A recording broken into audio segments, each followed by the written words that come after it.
బీసీలపై ఇప్పుడు రాజకీయ పార్టీల దృష్టి ఎందుకు పడింది? బీసీలను కీలకంగా ఎందుకు చూస్తున్నాయి? తెలంగాణలో జరుగుతున్న సభలు సమావేశాలు ఏం చెప్తున్నాయి? ఇక్కడ జనాభాలో 54% బీసీలుంటే పదవుల్లో మాత్రం 20% ఎందుకు మించడం లేదు? ఇప్పుడు బీసీలకు దగ్గర ఎందుకు రాజకీయ పార్టీల వ్యూహం ఏంటి? డిక్లరేషన్లు, పథకాలు, సీట్లు, పదవులు, గర్జన సభలు, సమీకరణాలు, సమావేశాలు. వచ్చే ఎన్నికల్లో బీసీలే కీలకమా?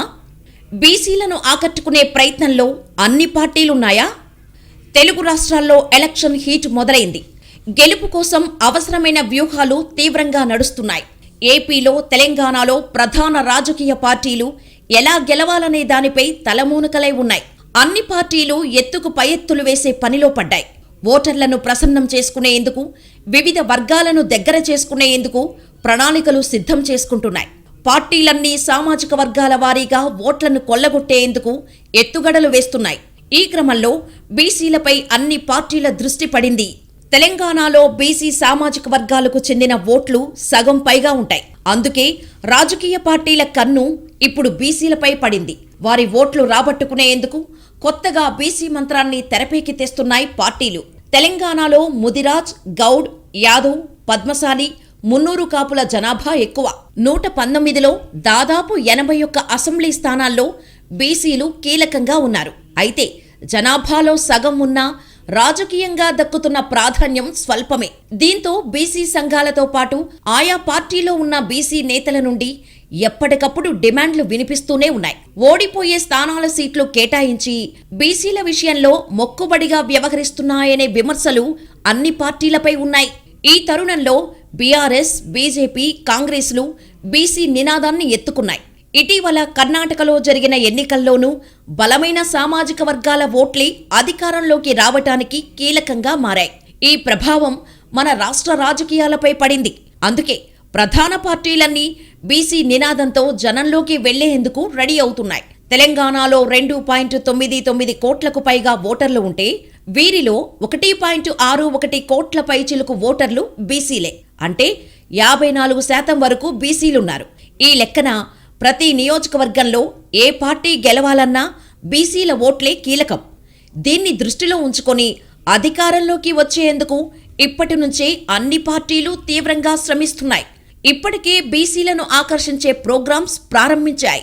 అందులో భాగంగానే అధికార బీఆర్ఎస్ బీసీ జపం ఎత్తుకొని బీసీల అభివృద్ధి కోసమంటూ ఆ సామాజిక వర్గంలోని కులాలను ఆదుకునేందుకు ప్రతి కుటుంబానికి ₹1,00,000 ఆర్థిక సాయం చేయాలని ఇప్పటికే నిర్ణయించింది. బీసీలలో ఉన్న అన్ని కులస్తులతో పాటు ఇతర కుల వృత్తుల వారికి దళిత బంధు తరహాలో దశల వారీగా ఒక్కో కులానికి సగటున 5,000 మందికి సహాయం అందించాలని నిర్ణయించింది. తెలంగాణలో కులాల లెక్కలపై కేసీఆర్కు సమగ్ర అవగాహన ఉంది. అందుకే దళిత బంధు లేదా బీసీ బంధు లాంటి పథకాలు మొదలయ్యాయి. మరోపక్క బీసీ కులాలకు ఆత్మగౌరవ భవనాల పేరుతో ప్రాధాన్యత ఇస్తున్నామని రుజువు చేసుకునే ప్రయత్నాలు కూడా చేసింది. మార్కెట్ యార్డు చైర్మన్ పదవులను కూడా రిజర్వేషన్లతో బీసీలకు ప్రాధాన్యత ఇచ్చింది.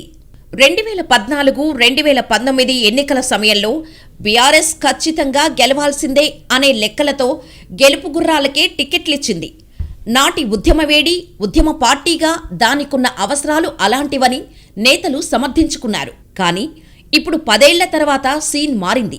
గులాబీ పార్టీ జాతీయ పార్టీగా మారింది.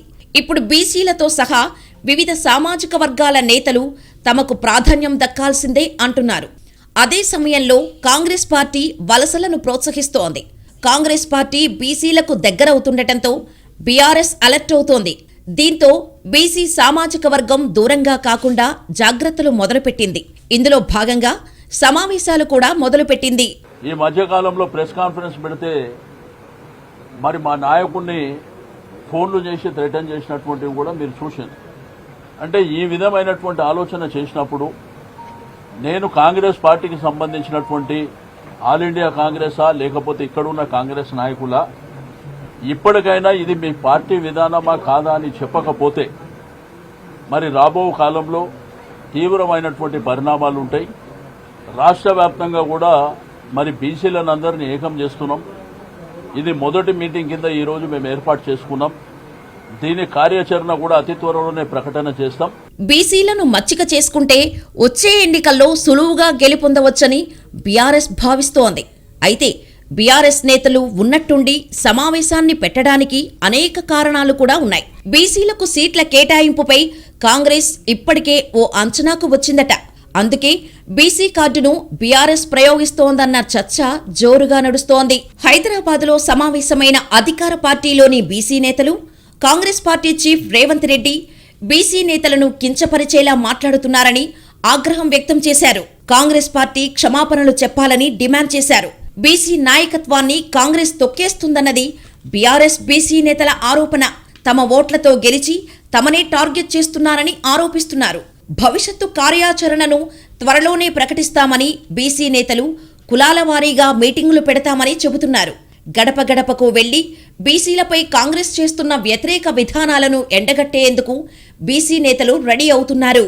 అవమానపరిచే రీతిలో, ఆత్మగౌరవం దెబ్బతిన రీతిలో చులకన చేస్తూ ఈరోజు బరి తెగించి మాట్లాడేదాన్ని సహించలేక కింద నుంచి జిల్లాల నుంచి నాయకత్వం అంతా కూడా అన్న మేము సిద్ధంగా ఉన్నాం, మీరు పిలిపివ్వండి, మేము దేనికైనా సిద్ధంగా ఉన్నాం, మేము ఊరుకోం అని చెప్పి ఆవేశంగా అన్ని జిల్లాల నుంచి మాట్లాడుతున్నటువంటి దాన్ని అందరూ నాయకులు అందరూ కలుసుకొని ఒకవేళ ఏదైనా దాడులు చేస్తే మన వాళ్ళు కింద వాళ్ళు ఇంకేదైనా చేస్తే హింసా మార్గంలో వెళ్ళిపోతుంది. ఒకసారి చెప్పి చూద్దాం, చెప్పపోతే వినపోతే వాళ్ళకి ఏ రకంగా సమాధానం చేద్దాం. ప్రజాస్వామ్యబద్ధంగా రేపు రాబోయే ఎలక్షన్స్లో వీళ్ళని భూస్థాపితం చేసే దిశగా మనం కార్యాచరణ చేద్దాం. అటు కాంగ్రెస్ లో కూడా బీసీల అంశం వేడెక్కింది. కొన్ని రోజుల క్రితం కాంగ్రెస్ లోని బీసీ నేతలు తమ వాటా తేల్చాలంటూ డిమాండ్ లేవనెత్తారు.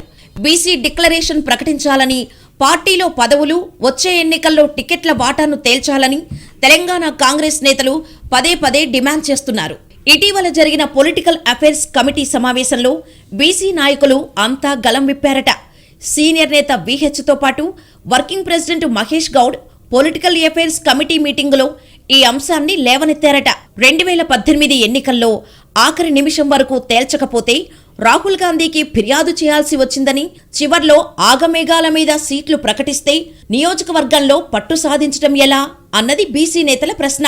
ఎన్నికలు దగ్గర పడుతున్న వేళ సామాజిక న్యాయంపై స్పష్టత ఇవ్వాలన్న డిమాండ్ పార్టీలో పెరుగుతోంది. సామాజిక న్యాయానికి కట్టుబడి ఉన్నామని పదే పదే చెబుతోంది కాంగ్రెస్ హైకమాండ్. దాన్ని అమలు చేయాలనేది టీ కాంగ్రెస్ బీసీ నాయకుల డిమాండ్. ఎన్నికలు ఆర్థిక వ్యవహారాలతో ముడిపడి ఉన్నందున అభ్యర్థుల్ని ముందుగా ప్రకటించకపోతే నష్టపోతామని చెబుతున్నారు. పార్టీ బీసీలకు ఎన్ని సీట్లు ఇవ్వాలనుకుంటోంది, ఏ నియోజకవర్గాల్లో నాయకత్వాన్ని బలోపేతం చేయాలనుకుంటున్నారో చెప్పాలన్నది ఆ నేతల డిమాండ్. అందుకు అనుగుణంగా కాంగ్రెస్ పార్టీ బీసీలకు సీట్లు కేటాయించటంపై కసరత్తు చేస్తున్నట్టు తెలుస్తోంది. ఇప్పటికే పార్టీలోని బీసీ నేతలకు టికెట్లు ఇవ్వటంపై ఓ అంచనాకు వచ్చినట్టు సమాచారం. BRS MLC Kaushik Reddy BJP MLA Etela రాజేందర్ను విమర్శించారు. దీనిపై ఆ సామాజిక వర్గం నేతలు పలు ప్రాంతాల్లో నిరసన ప్రదర్శనలు నిర్వహించారు. ఇటు కాంగ్రెస్, అటు బీఆర్ఎస్ పార్టీలు బీసీల ఓట్ల కోసం వరుస సమావేశాలు నిర్వహిస్తున్నాయి. బీసీలంతా మూకమ్మడిగా ఓట్లు వేస్తే గెలుస్తామని ఇరు పార్టీలు లెక్కలు వేసుకుంటున్నాయి. అందుకే Telangana Congress, BRS party BC మంత్రాన్ని జపిస్తున్నాయి. ఉత్తా భాగీదారు అంటే స్ట్రెంత్ ప్రకారంగా వారికి న్యాయం చేస్తా అన్నాడు. We come to the power, will conduct caste wise census అన్నాడు. అందుగురించే రాహుల్ గాంధీ గురించి ఎప్పుడైతే మాట్లాడిండో ఇవాళ బీజేపీకి వణుకుడు పుట్టింది, అదే బీఆర్ఎస్కు వణుకు పుట్టింది. ఎవడనే మాట అన్నాడు రా బాబు, ఇక బీసీలు లేచిపోతారని ఎవరికి కాడు. రోజు పేపర్ తీయగానే బీసీ ఫోటోలు పడతాయి, బీసీ మీటింగ్ పలానా దగ్గర చట్టసభల్లో 50% అంటున్నారు. ఇక మరో ప్రధాన పార్టీ బీజేపీ కూడా ఇటీవల బీసీ డిక్లరేషన్ ప్రకటించింది. తాము అధికారంలోకి వస్తే బీసీ జనాభా ఆధారంగా బడ్జెట్లో నిధులు కేటాయిస్తామని చెప్పుకొచ్చింది. అలాగే బీసీ కమిషన్కు రాజ్యాంగ హోదా కల్పిస్తామని ప్రకటించింది. విదేశాల్లో చదవాలనుకునే వారికి ఆర్థిక సాయం, నామినేటెడ్ పదవుల్లో బీసీలలోని చిన్న కులాలకు పెద్దపీట వేస్తామని బీసీ డిక్లరేషన్ను ప్రకటించింది. అయితే బీజేపీ అధ్యక్షుడు బండి సంజయ్ను ఎన్నికలకు ముందు మార్చడం చర్చకు దారితీసింది. బీసీని కాదని పగ్గాలు రెడ్డికి అందించడంతో బీసీలు ఆ పార్టీకి దూరమయ్యే అవకాశం ఉందనే వాదన కూడా ఉంది. ఏపీలో కూడా ఇదే పరిస్థితి. బీసీలకు దగ్గరయ్యేందుకు వైసీపీ, టీడీపీ పోటీ పడుతున్నాయి. బీసీలకు పెద్ద ఎత్తున పదవులిచ్చిన వైసీపీ బీసీలు తమతోనే ఉన్నారని భావిస్తుంటే అసలు బీసీలకు రాజకీయ చైతన్యం ఇచ్చింది మేమే అంటోంది టీడీపీ. వచ్చే ఎన్నికల్లో బీసీల ఓట్ల కోసం ఎవరికి వారు వ్యూహరచనలో ఉన్నారు. అటు ఏపీలో కూడా బీసీల అంశం హాట్గా మారింది. ఎన్నికల వేళ ఏపీలో బీసీ నినాదం జోరందుకుంది. వైసీపీ, టీడీపీ పోటాపోటీగా సమావేశాలు నిర్వహిస్తున్నాయి. ఏపీలో బహుజనుల సమావేశాలు జోరందుకున్నాయి. అధికార, ప్రతిపక్ష పార్టీల బీసీ నినాదాలు బలంగానే వినిపిస్తున్నాయి. గత సాధారణ ఎన్నికలకు ముందు బీసీ గర్జన పేరుతో వైసీపీ ఆధ్వర్యంలో భారీ సభ జరిగింది. ఏలూరులో ఎన్నికలకు 2 నెలల ముందు నిర్వహించిన సభలో జగన్ బీసీ డిక్లరేషన్ ప్రకటించారు. తాము అధికారంలోకి వస్తే వెనుకబడిన కులాలకు ఏమేం చేస్తామన్నది ఆ డిక్లరేషన్లో ప్రస్తావించారు. అధికారంలోకి వచ్చిన ఏడాదిన్నర తర్వాత 2020 డిసెంబర్ 17న బీసీలకు కులాల వారీగా కార్పొరేషన్లు ఏర్పాటు చేసి ఆయా సంస్థల చైర్మన్లు, డైరెక్టర్ల ప్రమాణ స్వీకార కార్యక్రమం నిర్వహించారు. బీసీల సంక్రాంతి పేరుతో ఆ కార్యక్రమం జరిగింది. ఆ తర్వాత మరోసారి జయహో బీసీ పేరుతో భారీ సభ నిర్వహించింది. ఎన్నికల్లో భారీ విజయం సాధించిన వైసీపీ ప్రభుత్వం కులాల వారీగా కార్పొరేషన్లు ఏర్పాటు చేసింది. అంతకుముందు సుదీర్ఘకాలం పాటు బీసీలందరికీ కలిపి ఒకటే కార్పొరేషన్గా ఉండేది. ఆ తర్వాత కొన్ని ప్రధాన కులాల పేరుతో కార్పొరేషన్ల ఏర్పాటుకి ప్రయత్నాలు జరిగాయి. వివిధ ప్రభుత్వాలు కొన్ని ఉపకులాలకు కూడా ఫెడరేషన్లు ఏర్పాటు చేశాయి. 2019 నాటికి 13 కార్పొరేషన్లు, 9 ఫెడరేషన్లు ఉంటే వాటిని వైసీపీ ప్రభుత్వం ఏపీలో ఉన్న 56 కులాలకు వాటిని విస్తరించింది. కార్పొరేషన్లు ఏర్పాటు చేసి పాలక వర్గాలను ప్రకటించింది. ఆయా కార్పొరేషన్లకు 56 మంది చైర్పర్సన్లు, 672 మంది డైరెక్టర్లను నామినేట్ చేశారు. వారి ప్రమాణ స్వీకారం కూడా ఘనంగా నిర్వహించింది. అయితే 2 ఏళ్ల పదవీ కాలానికి నామినేట్ అయిన నాయకుల పదవీకాలం 2022 డిసెంబర్ 7తో ముగిసింది. ఆంధ్రప్రదేశ్ జనాభాలో కులాల ప్రాతిపదికన లెక్కలు లేకపోయినప్పటికీ అంచనా ప్రకారం దాదాపుగా 45% పైగా బీసీలుంటారు. బీసీలుగా గుర్తించిన కులాల సంఖ్య 140. ఇది 2005 నాటికి 93 మాత్రమే. బీసీలను 6 కేటగిరీలుగా విభజించారు. అందులో బీసీ ఏ కేటగిరీలో 54, బీసీ బిలో 28, సిలో 1, బీసీ డిలో 47, బీసీ ఈలో 14 కులాల చొప్పున ఉన్నాయి. విద్య, ఉద్యోగాల్లో బీసీలకు కేటాయించిన 25% రిజర్వేషన్లు అమలవుతున్నాయి. కానీ చట్టసభలకు మాత్రం రిజర్వేషన్లు వర్తించటం లేదు. ఎస్సీ, ఎస్టీలకు మాత్రం చట్టసభలకు కూడా రిజర్వేషన్లు ఉన్నాయి. బీసీలకు చట్టసభల్లో రిజర్వేషన్లనే డిమాండు నెరవేరకపోవడంతో ఏపీ అసెంబ్లీలో బీసీలు 20% లోపు మాత్రమే ఉంటున్నారు. అయితే ఏపీలో వైసీపీ అధికారంలోకి వచ్చిన తర్వాత బీసీలకు ప్రాధాన్యత అమాంతం పెంచారు. కార్పొరేషన్లు, ఎమ్మెల్సీలలో అవకాశాలు ఒక్కసారిగా పెంచారు. 2019 ఎన్నికల్లో, ఆ తర్వాత స్థానిక ఎన్నికల్లోనూ బీసీలు మెజారిటీగా ఉన్న చోట్ల వైఎస్ఆర్సీపీ గెలిచింది. వైసీపీ గెలుపులో ఎస్సీ, ఎస్టీ, బీసీలే కీలకంగా ఉన్నారని భావిస్తున్న వైసీపీ ఆయా వర్గాలకు రాజకీయంగా అవకాశాలు పెంచటంతో పాటు సంక్షేమ పథకాలు కూడా అనేకం ప్రవేశపెట్టింది. బీసీలంటే బ్యాక్వర్డ్ క్లాస్ కాదు, బ్యాక్ బోన్ క్లాస్ అనేది ఏపీ సీఎం జగన్ మాట.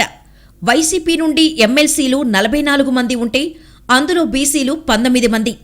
ఏపీలో స్పీకర్ పదవి బీసీకి ఇచ్చారు. రాజ్యసభలో 8 మంది సభ్యులుంటే అందులో 4 బీసీలు. ఇక స్థానిక సంస్థల్లో 38% బీసీలకే పదవులు ఇచ్చారు.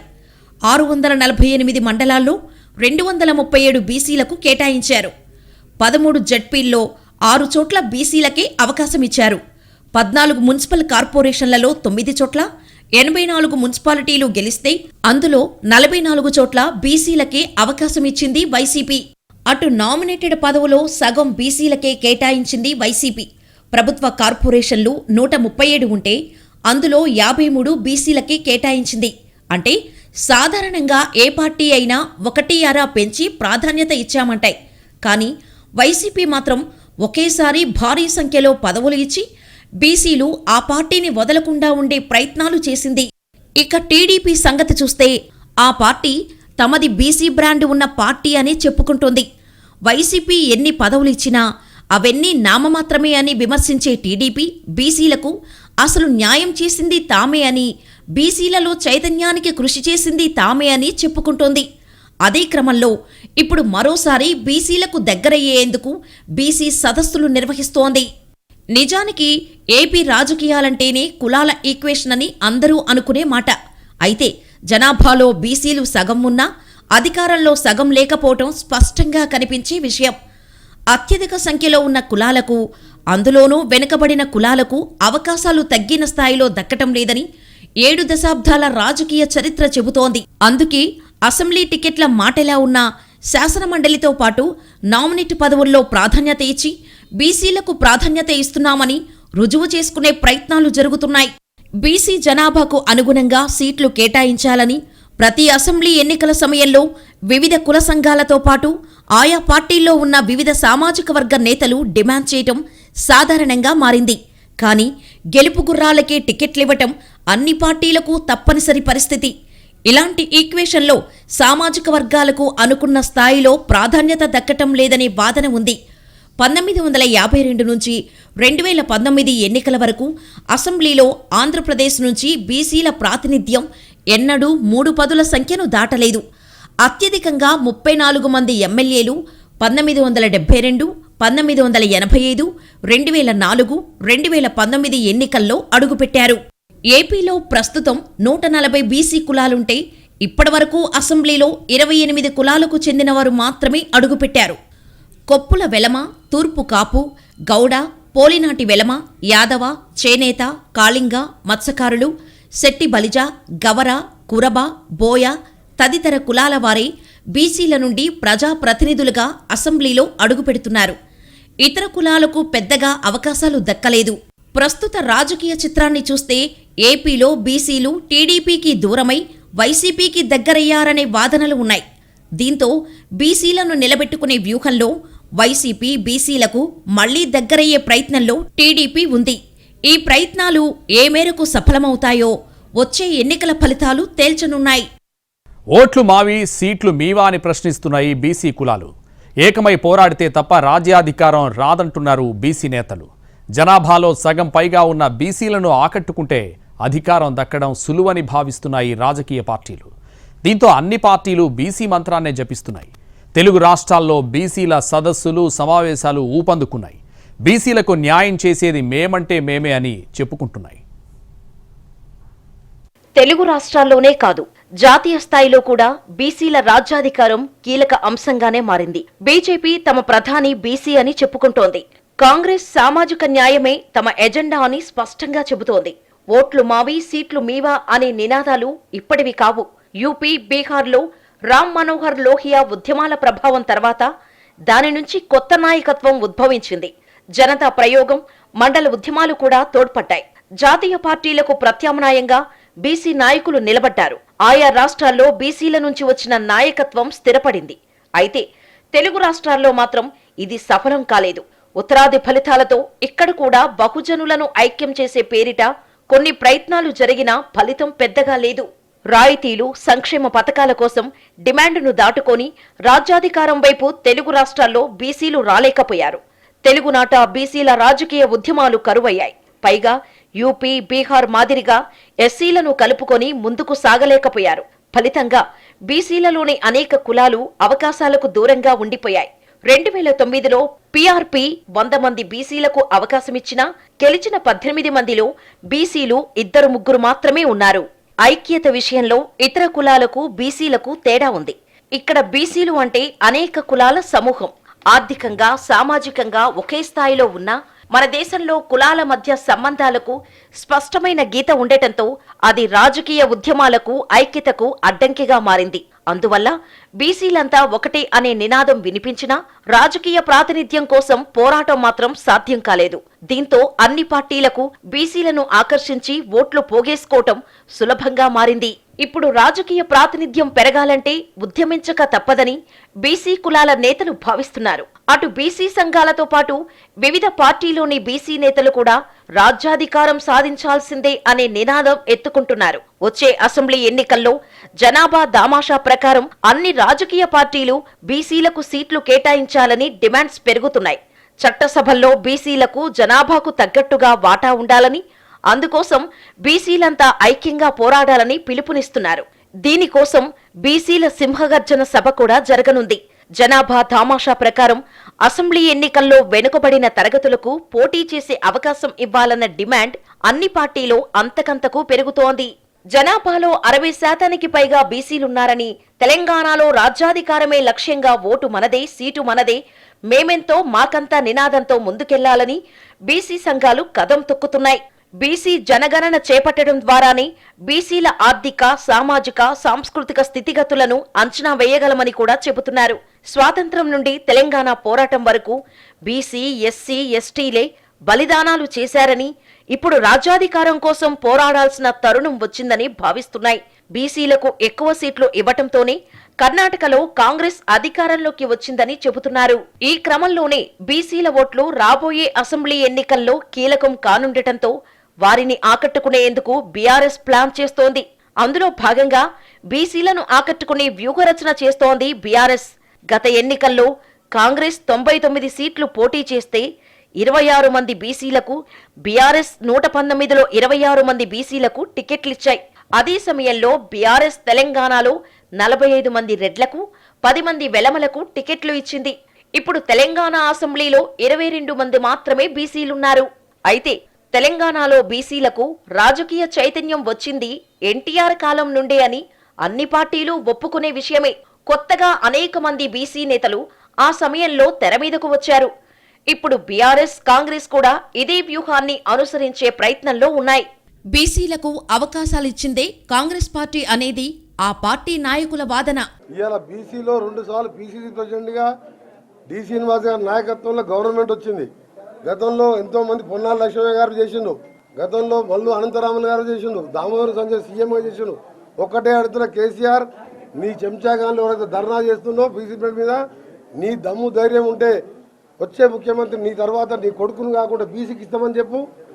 కాంగ్రెస్ పార్టీ ఇచ్చింది బీసీలకు. కాంగ్రెస్ పార్టీ ఎస్సీలని కరియని 50 సంవత్సరాలు కాంగ్రెస్ పార్టీ కార్యకర్త నుంచి అలా ఒక మంచి నాయకుని ఏసీ అధ్యక్షుని చేసింది. అటు ఏపీలో వైసీపీ బీసీలకు అనేక పదవుల్లో ప్రాధాన్యత ఇవ్వటంతో పాటు దాన్ని ప్రజల్లోకి తీసుకెళ్లడానికి కూడా విస్తృతంగా ప్రయత్నాలు చేస్తోంది. కేబినెట్ విస్తరణ తర్వాత బస్సు యాత్ర, మొన్నటి విశాఖ సభ జరిగాయి. రాబోయే రోజుల్లో కూడా మరిన్ని కార్యక్రమాలకు వైసీపీ ప్రణాళికలు సిద్ధం చేస్తోంది. అటు టీడీపీ కూడా బీసీ సదస్సులతో బీసీలకు దగ్గరయ్యే ప్రయత్నాల్లో ఉంది. ఇప్పటికైతే జనసేన కొన్ని జిల్లాలకు అధ్యక్షులుగా బీసీలను నియమించింది. ఇక బీజేపీ పార్టీలో పేరున్న బీసీ నాయకులకు టికెట్లిచ్చే పరిస్థితి ఏర్పడుతోంది. ఇది వాల్చి ఫోకస్. నమస్తే.